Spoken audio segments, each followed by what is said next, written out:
எந்தன் பொன் வண்ணமே அன்பு பூவண்ணமே நெஞ்சில் போராட்டமா கண்ணில் நீரோட்டமா அதை நான் பார்த்தவா மனம் தான் தாங்குமா எந்தன் பொன் வண்ணமே அன்பு பூவண்ணமே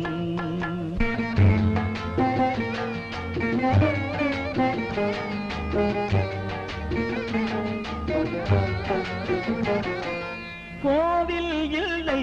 என்றால் தெய்வம் இல்லை இங்கே நீ இல்லையே கண்ணே நானும் இல்லை வானம் இல்லை என்றால் மதியும் இல்லை உந்தன் வார்த்தை இல்லை